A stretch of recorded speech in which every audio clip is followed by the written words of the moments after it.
Leaders on both sides continuing to play the blame game as the government shutdown is set to enter into a third day on Monday. Lawmakers continue to hammer out a deal that will get the government back up and running. The Senate is now expected to vote on a possible deal tomorrow afternoon at noon. Weijia Jiang reports for WJZ from Capitol Hill, where lawmakers have now gone home for the night.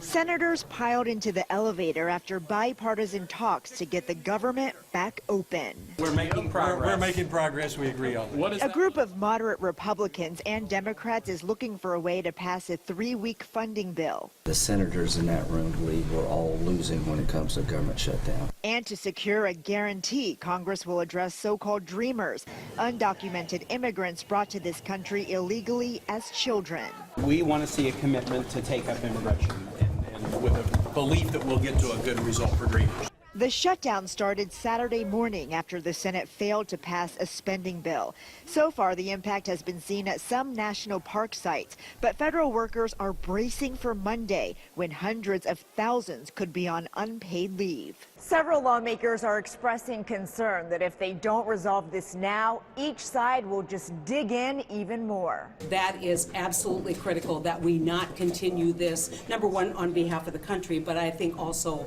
resolution gets more difficult the longer we wait. And there's already lots of finger pointing. Democrats voted to shut down the government because they're impatient to get a solution for these DACA young adults. All along, the president's saying, well, I'll do DACA and Dreamers in return for the wall. He's got it. Can't take yes for an answer. The White House called Senator Schumer's account false and said the president's not negotiating on immigration while Democrats hold the government and, quote, our troops hostage. On Capitol Hill, Weijia Jiang reporting for WJZ. Here in Baltimore, several federal buildings are now closed, as well as a number of sites until a deal is reached.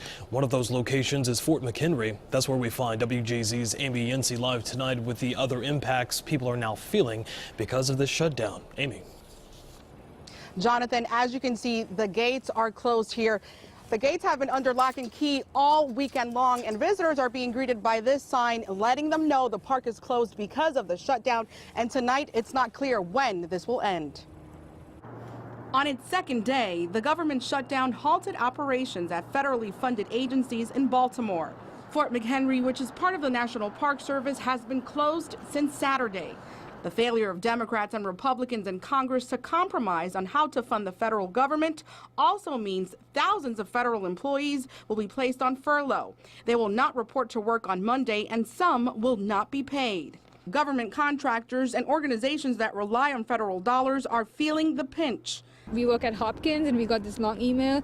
A lot of our funding comes from the government, and if the longer the government is shut down, it's going to affect our research. Economist Anirban Basu says the Baltimore area is especially vulnerable. We have a lot of federal workers who work in the region and many who live in the region, and this will be quite an interruption to their routines. Essential services like Social Security will continue to be funded, even if some employees are not paid. This is wrong. It's wrong for our country. It's an embarrassment. We need to come together and get things done. The U.S. Postal Service, which operates and funds itself, will not be impacted. That means no matter how long the shutdown lasts, you can still send and receive mail. As the standoff in Washington continues, some are calling on lawmakers to remember who they serve. You got to think about the people it's affecting, not just who to blame. Get together and come up with a solution. It's affecting everyone. Now, this is having an impact on the IRS. That means, Jonathan, that tax refunds may be delayed. I'm Amy Yensi reporting for WJZ. Yeah, a lot of folks definitely hoping that the shutdown does not last too much longer. Amy, thanks so much. Tune in tomorrow to WJZ at noon for the very latest on the vote to end the shutdown. You can also watch for updates on air and online at WJZ.com.